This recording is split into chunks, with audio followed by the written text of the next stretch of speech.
Hello दोस्तों, मैं हूं राहुल और आप सभी का स्वागत करता हूं आपके अपने यूट्यूब चैनल 10th एग्ज़ाम पर।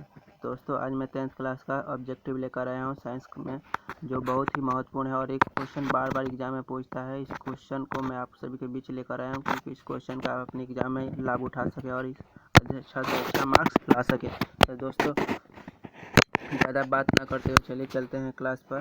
तो दोस्तों, और एक बात और आप हमारे चैनल पर नए हैं तो चैनल को सब्सक्राइब करके बेल आइकन घंटी को दबा दें ताकि नोटिफिकेशन आप तक जो भी वीडियो अपलोड किया जाए उसका नोटिफिकेशन आप तक पहुंचता रहे।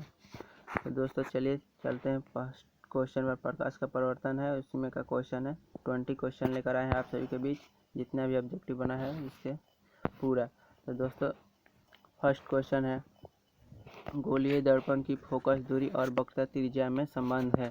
तो दोस्तों, इसमें पहला ऑप्शन हो गया F=R/2, दूसरा ऑप्शन हो गया F=2R, तीसरा ऑप्शन हो गया F/2R और चौथा ऑप्शन हो गया इनमें से कोई नहीं। तो दोस्तों, इनमें का फर्स्ट ऑप्शन सही है, F=R/2। और दूसरा क्वेश्चन, ऐसे पदार्थ जिनसे होकर प्रकाश आसानी से पार कर जाता है वो कहलाता है।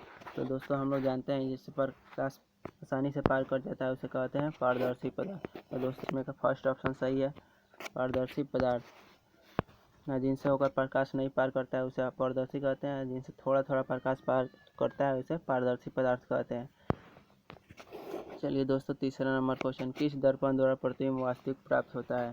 तो दोस्तों, समतल दर्पण द्वारा, अवतल दर्पण द्वारा, उत्तल दर्पण द्वारा और सभी द्वारा। तो दोस्तों, इसका सही आंसर हो जाएगा ख नंबर, अवतल दर्पण द्वारा वास्तविक प्रतिबिंब प्राप्त होता है और काल्पनिक दोनों प्राप्त होता है। तो इसमें सिर्फ वास्तविक पूछा है, तो वास्तविक में अवतल दर्पण द्वारा प्राप्त होता है। 4 नंबर क्वेश्चन है, किस दर्पण द्वारा काल्पनिक प्रतिबिंब प्राप्त होता है। तो चौथा नंबर का ऑप्शन हो जाएगा सभी, क्योंकि अवतल दर्पण में काल्पनिक और आभासी दोनों प्राप्त होता है और उत्तल दर्पण में भी काल्पनिक प्राप्त होता है और समतल दर्पण में। इसका सही आंसर हो जाएगा घ नंबर। अब 5वां नंबर क्वेश्चन है, मोटरसाइकिल के साइड मिरर में किस दर्पण का प्रयोग किया जाता है। तो दोस्तों, मोटरसाइकिल के साइड मिरर में किस दर्पण का प्रयोग किया जाता है। पहला ऑप्शन समतल दर्पण का, दूसरा है उत्तल दर्पण का, तीसरा है अवतल दर्पण का, चौथा है एक पतला लेंस। तो दोस्तों, इसका सही आंसर हो जाएगा ख नंबर, उत्तल लेंस का प्रयोग किया जाता है। 6ठा नंबर क्वेश्चन है, उत्तल दर्पण द्वारा बना प्रतिबिंब होता है। पहला ऑप्शन है काल्पनिक और उल्टा, दूसरा ऑप्शन है काल्पनिक और सीधा, तीसरा ऑप्शन है वास्तविक और उल्टा, चौथा ऑप्शन है वास्तविक और सीधा। तो दोस्तों, इसका सही आंसर हो जाएगा काल्पनिक और सीधा, ख नंबर आंसर सही हो जाएगा। दोस्तों, 7वां नंबर क्वेश्चन है, दर्पण सूत्र होता है। दर्पण सूत्र होता है दोस्तों, पहला ऑप्शन इसका सही है, 1/f जोड़ 1/u बराबर 1/f, इसका फार्मूला होता है दर्पण सूत्र का। तो इसका पहला ऑप्शन सही है। प्रतिबिंब की ऊंचाई और वस्तु की ऊंचाई के अनुपात को कहते हैं। तो दोस्तों, प्रतिबिंब की ऊंचाई और वस्तु की ऊंचाई को अनुपात को कहते हैं। पहला ऑप्शन हो गया परावर्तन, दूसरा ऑप्शन हो गया अपवर्तन और तीसरा ऑप्शन हो गया आवर्धन और चौथा ऑप्शन हो गया सभी। तो दोस्तों, इसका सही आंसर हो जाएगा आवर्धन। प्रतिबिंब की ऊंचाई और वस्तु की ऊंचाई के अनुपात को कहते हैं आवर्धन। और 9 नंबर क्वेश्चन हो गया, किस दर्पण द्वारा प्रतिबिंब का आकार हमेशा वस्तु के आकार के बराबर होता है। तो दोस्तों, किस दर्पण द्वारा प्रतिबिंब का आकार और वस्तु के आकार हमेशा बराबर होता है। तो दोस्तों, इसका सही आंसर हो जाएगा समतल दर्पण द्वारा।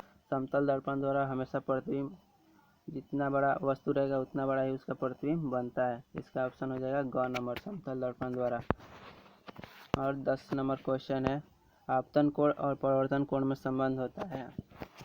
तो दोस्तों, आपतन कोण और परावर्तन कोण में संबंध होता है छोटा का या बड़ा का या बराबर का या इनमें से कोई नहीं। तो दोस्तों, इसका सही आंसर हो जाएगा ग नंबर, बराबर का। आपतन कोण जितना होगा उतना ही परावर्तन कोण होता है। 11 नंबर क्वेश्चन हो गया, किस दर्पण में वास्तविक और काल्पनिक दोनों प्रतिबिंब बनते हैं। तो दोस्तों अभी इसके पहले बताया था किस दर्पण में वास्तव काल्पनिक प्रतिबिंब बनते हैं, तो इसका सही आंसर हो जाएगा अवतल दर्पण द्वारा। अवतल दर्पण द्वारा काल्पनिक और वास्तविक दोनों प्रतिबिंब बनते हैं।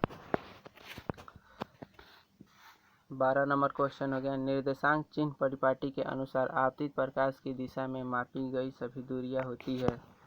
तो दोस्तों इसका सही आंसर हो जाएगा क नंबर ऋणात्मक।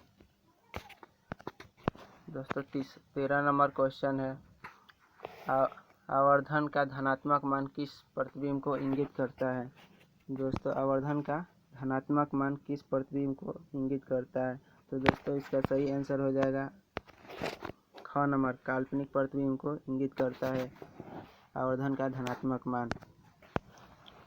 और 14 नंबर क्वेश्चन है, सोलर कुकर में किस दर्पण का प्रयोग किया जाता है। दोस्तों समतल दर्पण का, उत्तल दर्पण का, अवतल दर्पण का या सभी का।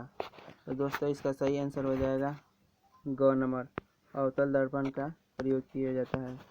15 नंबर क्वेश्चन है, मोटरसाइकिल के हेडलाइट में किस दर्पण का प्रयोग किया जाता है। तो दोस्तों पहला ऑप्शन है समतल दर्पण का, दूसरा ऑप्शन है अवतल दर्पण का, तीसरा है उत्तल दर्पण का और चौथा है इनमें से किसी का नहीं।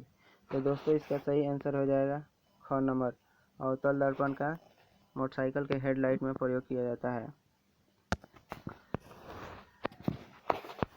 16 नंबर क्वेश्चन है, 32 सेंटीमीटर वक्रता त्रिज्या वाले उत्तल लेंस की फोकस दूरी होगी। तो दोस्तों पहला ऑप्शन है -16 सेंटीमीटर, दूसरा है 16 सेंटीमीटर, तीसरा है 64 सेंटीमीटर, चौथा है इनमें से कोई नहीं। तो दोस्तों इसका सही आंसर हो जाएगा ख नंबर 16 सेंटीमीटर। और 17 नंबर क्वेश्चन है, दाढ़ी बनाने में किस दर्पण का प्रयोग किया जाता है। दाढ़ी बनाने में किस दर्पण का प्रयोग किया जाता है। पहला ऑप्शन है समतल दर्पण का, दूसरा है अवतल दर्पण का, तीसरा है उत्तल दर्पण का और चौथा है इन सभी का। तो दोस्तों इसका सही आंसर हो जाएगा ख नंबर अवतल दर्पण का दाढ़ी बनाने में उपयोग किया जाता है। 18 नंबर क्वेश्चन है, अवतल दर्पण के सामने वक्रता केंद्र पर एक वस्तु रखी गई है, उसका प्रतिबिंब कहाँ बनेगा। फोकस दूरी पर, वक्रता केंद्र पर, ग नंबर अनंत पर और चौथा नंबर ध्रुव पर। तो दोस्तों इसका सही आंसर हो जाएगा ख नंबर अवतल दर्पण के सामने वक्रता केंद्र पर रखी गई वस्तु का प्रतिबिंब वक्रता केंद्र पर ही बनता है और वस्तु के बराबर ही बनता है। तो उसका आंसर सही हो जाएगा ख नंबर। और 19 नंबर क्वेश्चन है, किस दर्पण में वस्तु की अपेक्षा प्रतिबिंब सीधा बनता है। तो दोस्तों इसका सही आंसर हो जाएगा क नंबर समतल दर्पण में हमेशा वस्तु के अपेक्षा सीधा प्रतिबिंब बनता है। किसी दर्पण की फोकस दूरी धनात्मक है, किस दर्पण को निरूपित करता है।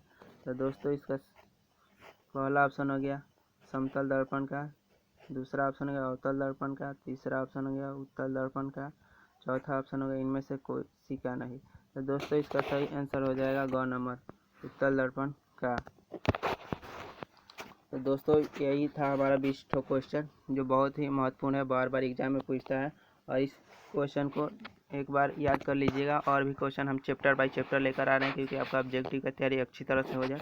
और आप हमारे चैनल पर नए हैं तो चैनल को सब्सक्राइब करके बेल आइकन घंटी को दबा दें, क्योंकि जो भी वीडियो अपलोड किया जाए उसका नोटिफिकेशन आप तक पहुँचता रहे। चलिए दोस्तों, thanks all the watching video.